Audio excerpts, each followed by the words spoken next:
Lunes 22 de marzo. Saludos, señoras, señores, bienvenidos, como cada día, a este espacio, a esta revista de prensa, a este recorrido que damos cada mañana por los kioscos, por las portadas de los periódicos que se editan en Córdoba, Diario Córdoba, ABC, El Día de Córdoba y también, como siempre, repaso a la prensa digital. Hoy, lunes, con una coincidencia única, la de la foto del Córdoba, del Arcángel de ayer, y tienen el Diario Córdoba abre hablando de salud, de la pandemia, los hospitalizados por COVID bajan a cifra de septiembre, la foto, adiós al ascenso, un equipo cordobés desolado, en primer plano a Xavi Molina y a Pablo Alfaro, y el fondo la celebración de los béticos que se llevaron el triunfo y el pase a disputar el periodo de ascenso a segunda división.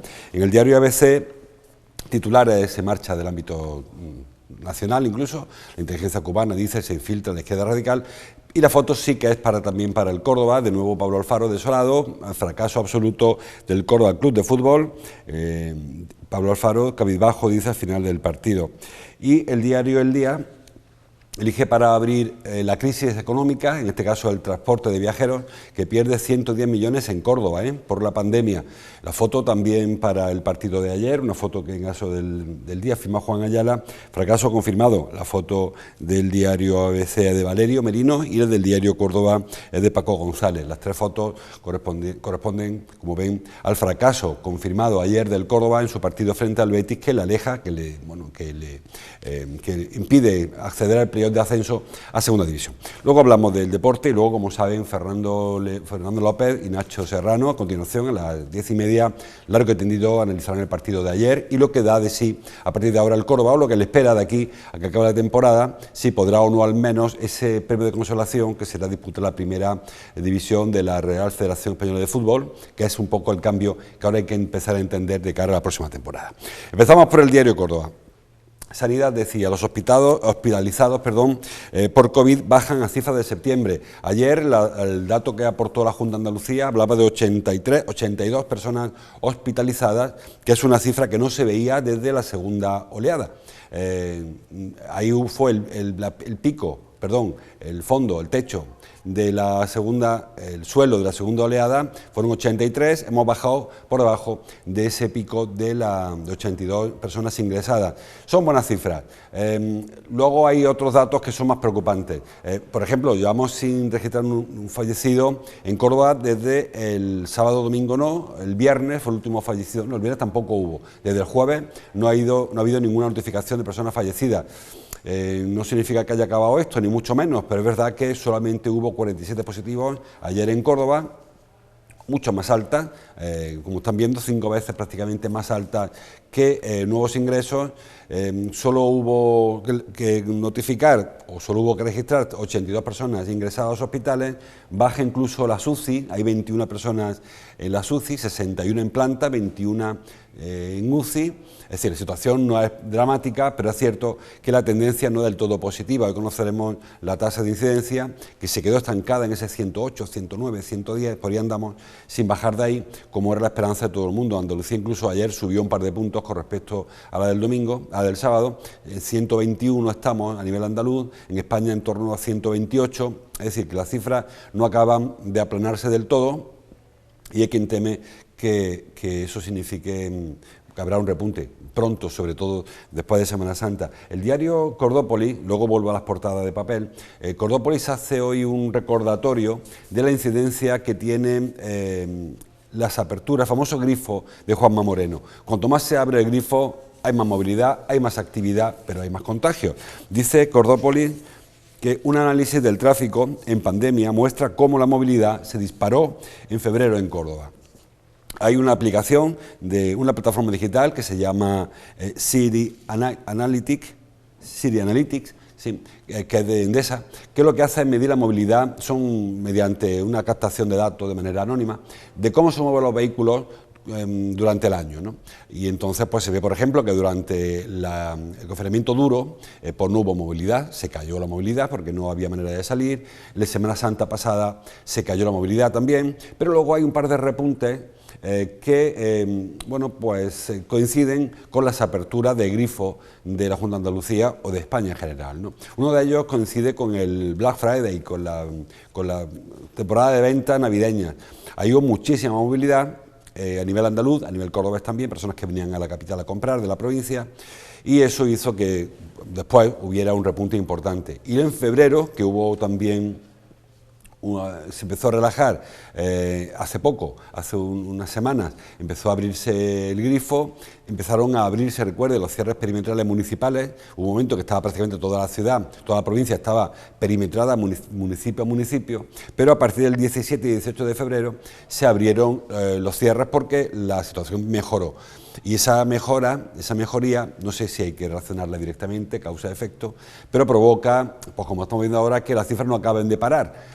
Hay como unos 15 días de retraso entre que se toma una medida y se conocen sus efectos. Bueno, pues esta relajación en la movilidad, o las limitaciones a la movilidad que se produjo mediados finales de marzo, pues quizá ahora, mediados de febrero, se produjo en febrero, quizá ahora a mediados de marzo estamos viendo cómo la cifra no acaba de aplanarse del todo. En esta pelea que tenemos, en este combate que llevamos ya un año, entre cuánto abrir el grifo para que la actividad se recupere sin que entren por ahí demasiados contagios, ingresos y fallecimientos, pues estamos en ello desde hace muchísimo tiempo.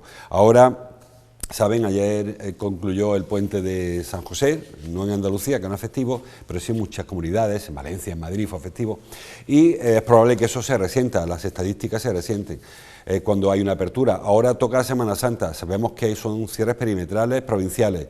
Aún así habrá mucha movilidad, habrá gente que se mueva, habrá gente que intente escapar de este confinamiento con algún tipo de argumento. Y las autoridades sanitarias entienden o aceptan que habrá un pequeño repunte. Si será el inicio de la cuarta ola o será solamente un pequeño subida para luego recuperar la tendencia que llevábamos, pues habrá que verlo, estará por ver. Pero el grifo, cuando el grifo se abre para que entre actividad económica, en esa misma apertura del grifo entran también los virus, entra también la enfermedad y entre los problemas que estamos viendo como hace un año nos atosigan. La única situación favorable es que estamos hoy mejor que estábamos, como le decía antes, según el diario Córdoba, según las estadísticas, eso lo han inventado ellos, estamos en situación como septiembre. Hemos dejado atrás todo este infierno del invierno. Recuerden que hemos llegado a estar en 400 personas ingresadas y estamos ahora en 82.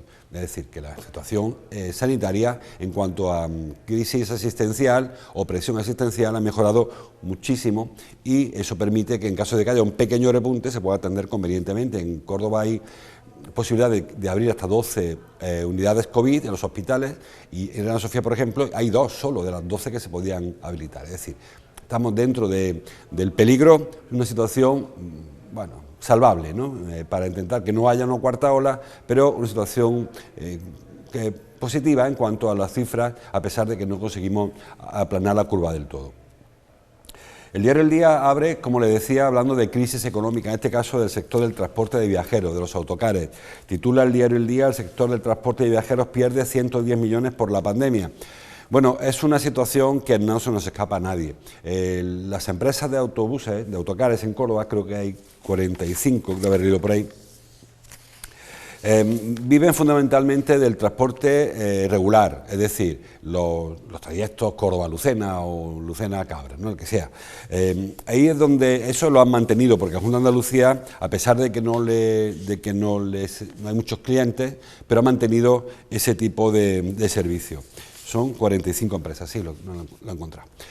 Luego está el transporte de colegios, que también se viene medio manteniendo, pero la gran fuente de ingresos es el transporte discrecional, es decir, los alquileres de un autobús pues por turoperadores, por grupos, excursiones de fin de curso, por ejemplo, que este año y el pasado ya no hubo. Y en ese sentido las empresas no están trabajando.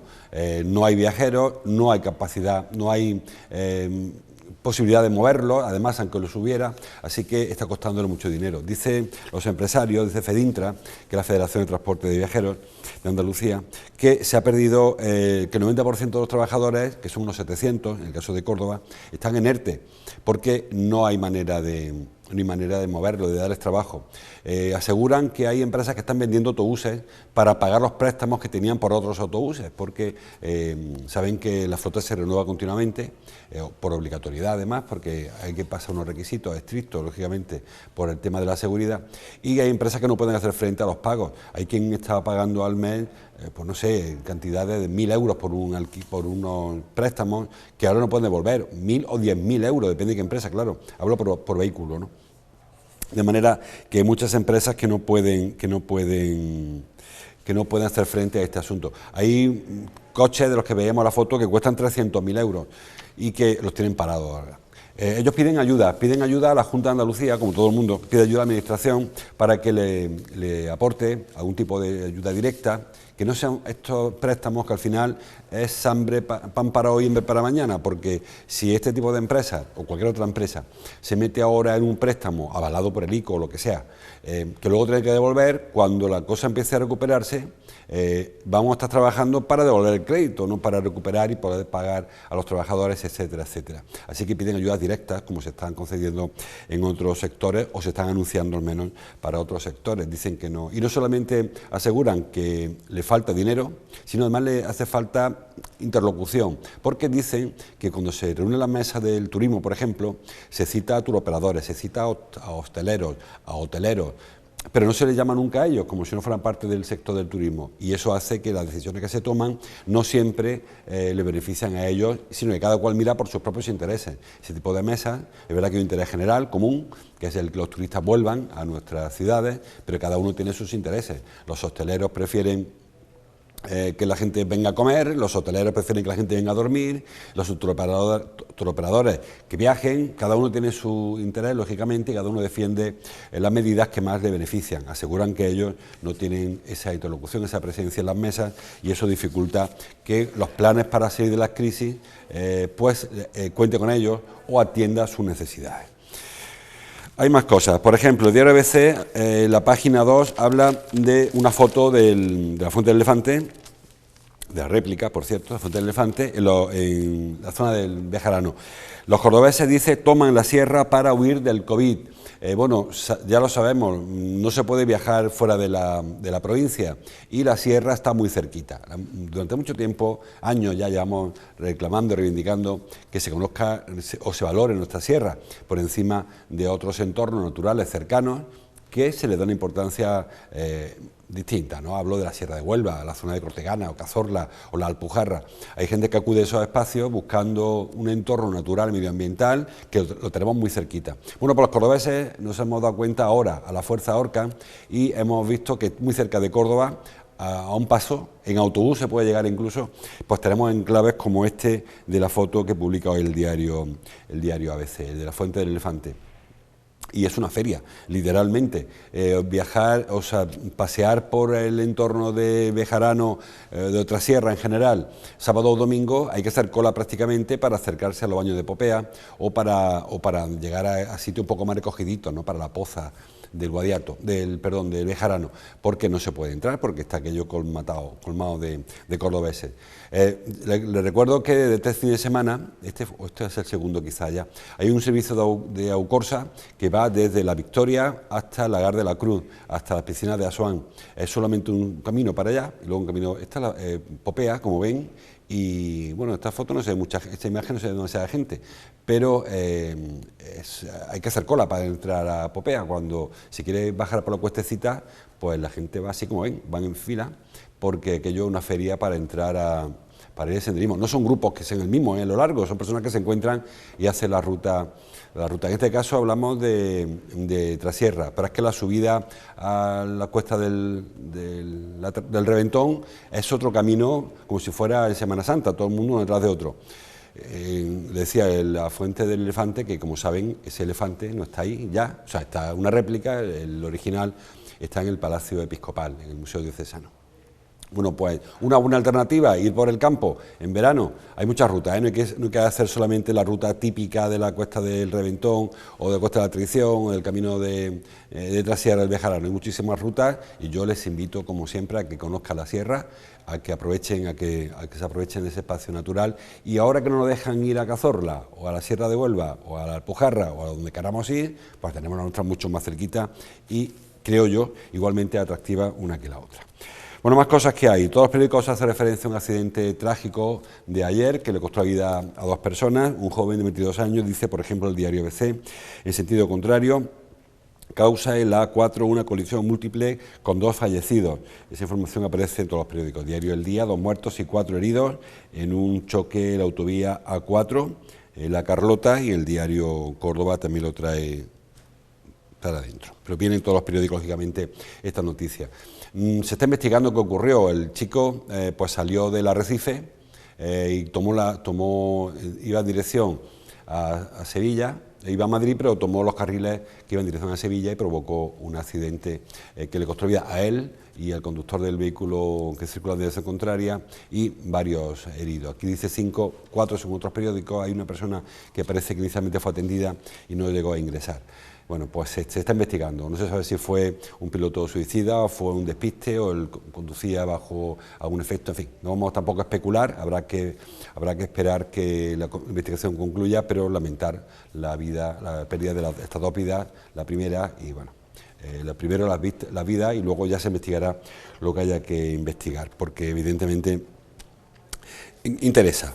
Más cosas. Dice el diario Córdoba: violencia de género y penal copan la actividad en el juzgado 24 horas. Se cumplen 2 años ahora desde que ese juzgado empezó a funcionar. Era una reclamación histórica del sistema judicial cordobés, un juzgado que no cerrara. Pues ahora, todos los días, hay un juzgado, en Córdoba hay 8 juzgados de instrucción, y uno de ellos se convierte en juzgado 24 horas y cubre los turnos que no están abiertos los juzgados, es decir, la tarde, o la media tarde, y la noche. Trabaja de 2 a 5 de la tarde y a partir de las 9 de la noche hasta que abren por la mañana. Cada día lo hace un turno, un juzgado de instrucción de los 8 que hay, como les digo. Durante la tarde y la primera hora de la noche hay 8 funcionarios trabajando, y la noche ya se quedan solamente 3. Bueno, pues el balance de estos 2 años que hace el diario ABC, sí, a veces lo he leído. No, lo he leído en el Córdoba, está hablando el diario Córdoba, perdón. Araceli era en el Córdoba. Bueno, pues el balance es muy positivo, excepto para el Colegio de Abogados, que puso alguna pega porque dice que los traslados de los detenidos no se hace con la premura o con el ritmo que debiera para no colapsar el juzgado, quitando esa lunar, que por cierto está en juicio, hay una denuncia por el contencioso administrativo. El resto de los agentes sociales están encantados, entienden que, bueno, vale un dinero mantener ese juzgado, pero que es una garantía procesal para los detenidos, porque no tienen que esperar al día siguiente, como pasaba en muchas ocasiones, para que los vea un juez, sino que son detenidos, quien es detenido, y pasa a disposición judicial inmediatamente. Y no es como le decía antes, hay veces que hay que estar en el cuartelillo durmiendo porque no había juez que pudiera atender el caso. Es como digo, una vieja aspiración del sistema judicial, de la planta judicial de Córdoba, que entró en funcionamiento hace ahora 2 años, fue el 18 de marzo del 2019, y que, bueno, el diario Córdoba en este caso hace balance. También hace balance José Luis Garrido en el diario ABC, porque hay elecciones al Colegio de Abogados de Córdoba y no se presenta, y dice que el diario ABC, la entrevista, se avecinan buenos tiempos para la abogacía, dice, ahí lo tiene. Bueno, hace balance, como le digo, de su etapa al frente del Colegio de Abogados de Córdoba, y bueno, su reflexión final es que de aquí en adelante no se ha pasado bien, como todos los sectores, no hay ningún sector que lo haya pasado bien en el último año, pero la abogacía se ha mantenido. Parece, dice él, entiende, y así le hace pensar los indicadores, que a partir de ahora habrá mucha actividad judicial, alguna no deseada, porque se prevé que haya personas que no se incorporen después de estar en un ERTE, por ejemplo, y eso motive actividad en el juzgado de laboral. Habrá personas que tengan problemas, por ejemplo, para abonar créditos que pidieron en su día y que van a dejar de ingresar, y eso pasará también al mercantil. En fin, habrá. Y luego también señala Garrido que ha habido delitos ocultos o silenciados durante la pandemia, porque, bueno, pues distintas circunstancias, ¿no? Porque la convivencia ha aumentado en el ámbito familiar, o porque había temor a salir de casa y el delito ya lo denunciaré o ya hablaré, en fin, que se espera que haya una actividad mayor y que, bueno, en ocasiones no es deseada porque viene aparejado un mayor número de delitos, pero dice que no es mala época para la abogacía, y hace balance de sus 4 años, creo que fueron 4 años, al frente del colegio, y lo hace con una nota alta que se pone él mismo, que yo también creo personalmente que ha sido una etapa fructífera en cuanto a la actividad en el Colegio de Abogados. Más cosas. El diario Córdoba titula en su portada, en el sumario, "Los tablaos flamencos, un patrimonio en peligro de desaparición". Bueno, el sector de la cultura, del espectáculo, como saben, está siendo especialmente zarandeado por la pandemia. Hemos visto recientemente manifestaciones de artistas y de personas que trabajan en el espectáculo, hablo de músicos, de iluminación, de coreógrafos, gente del sonido, etcétera, ¿no?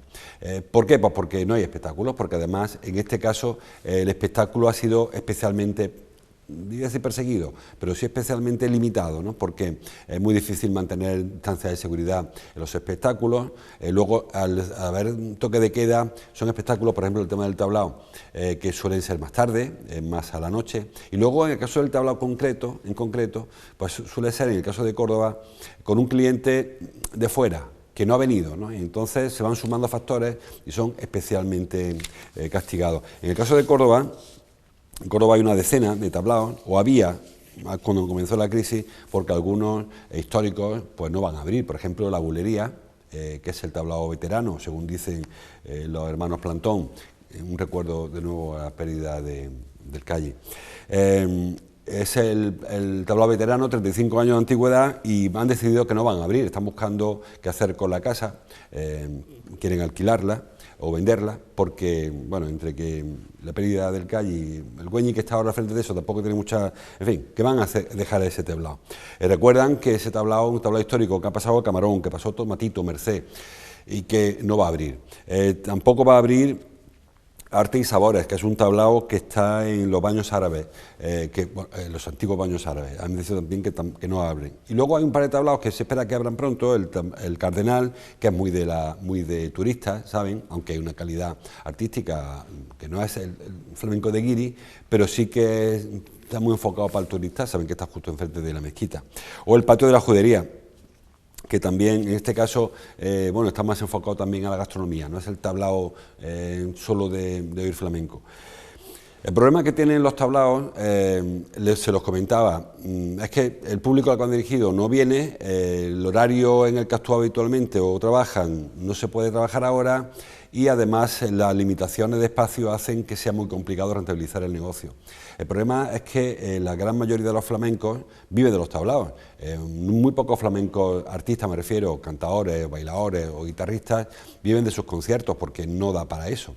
Aseguran que el 90% de los flamencos están en paro porque vivían solo de los tablaos. Y eso ha hecho que sea especialmente dañina para este grupo, para este sector, la pandemia. Hay una asociación de ámbito nacional, que el presidente es el hijo de Blanca del Rey, de la cordobesa. No hay ninguna tablao cordobés, por cierto, en esa asociación, y dice, lo que les comentaba, ¿no?, que el 90% están parados, que el tablao es la base del flamenco, no del flamenco, repito, para Guiri, muchas veces nos confundimos, vemos un tablao y ahí hay 4 ingleses, pensamos que es que el flamenco es de peor calidad.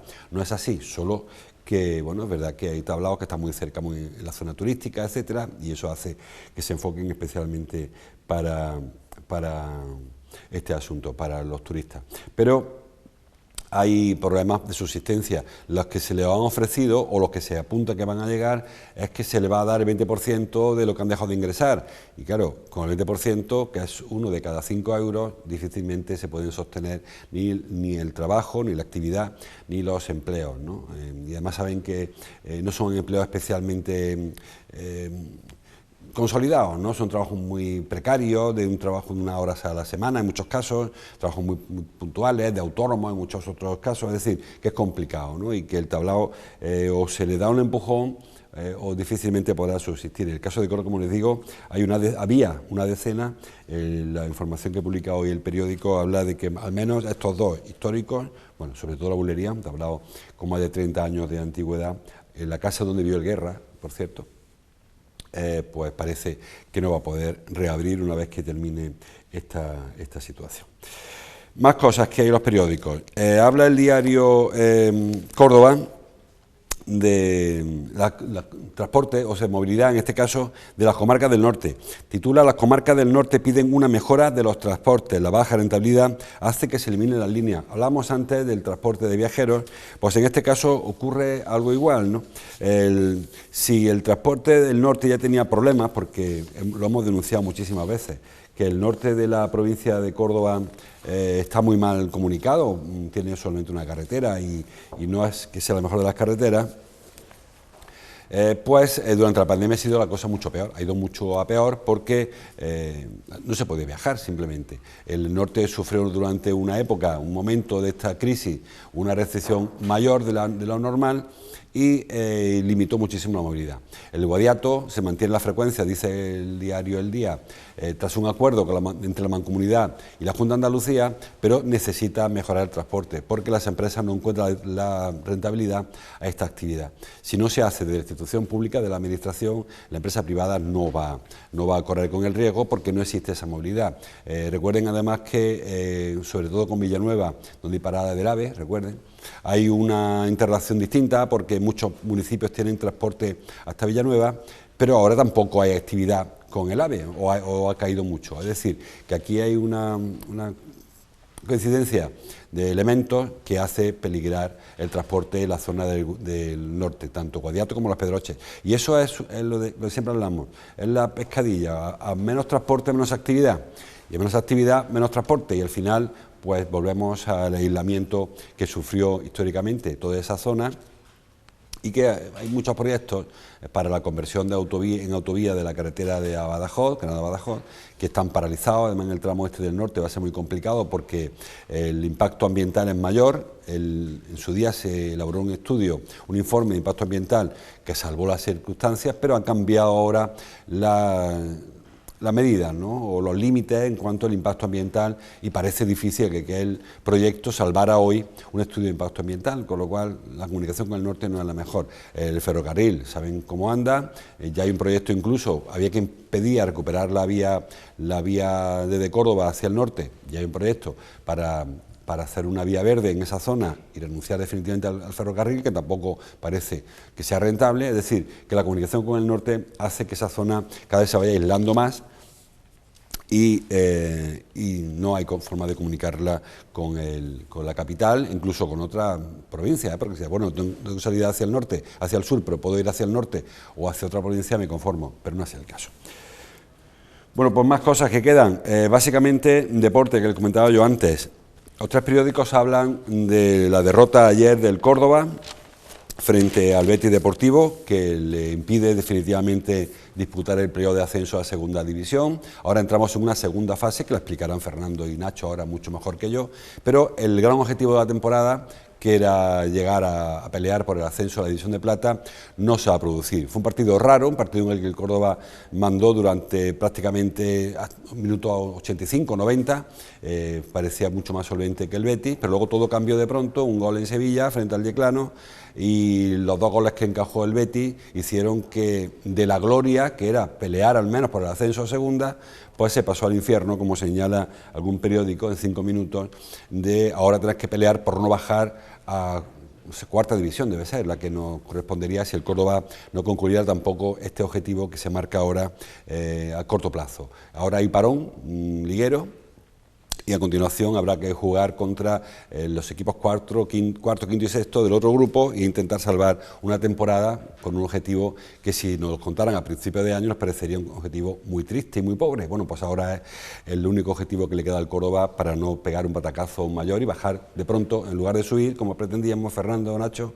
Pues en esta ocasión el objetivo es no seguir cayendo, no seguir en esta queda libre, porque no sé si esto dependerá ahora, a partir de ahora, o hará vincular este resultado deportivo también del gran proyecto del Córdoba de recuperar el fútbol profesional y de volver a la élite, y parece que no es el camino. Esta derrota ayer ante el Betis pues frustra toda la temporada. Creo que lo que sale para adelante no va a paliar la mala temporada que lleva el Córdoba. ¿Qué tal, José Luis? Buenos días. Por decir algo, efectivamente, hoy es día de pensamiento, día de continuar con el luto, como bien decía ayer Pablo Alfaro. Hubo derrota en casa ante el Betis Deportivo, el Córdoba que quedó quinto en esa primera fase regular, ahora pasa a una segunda en la que el objetivo es, ya para empezar, dramático, porque va a pelear por permanecer en la tercera categoría nacional y es dramático porque va a empezar un ciclo de 6 partidos estando en posiciones de descenso, es decir, en posiciones de quedarse en una teórica cuarta categoría con un formato muy parecido a la actual segunda B. Es semana de análisis, es semana de escudriñar lo que ha pasado y empezando por el día de hoy por analizar lo que dio de sí el día de ayer, lo que dio de sí la derrota del Betis, las palabras de Pablo Alfaro muy significativas en sala de prensa, pero también lógicamente hay que centrarse en el empate a 0 del Córdoba femenino, en la victoria 1-2 del Córdoba B ante el Coria y en la victoria 3-4 del Córdoba Patrimonio ante el pescador Rubén Burela. Así que enseguida arranca un muy especial Todo CCF.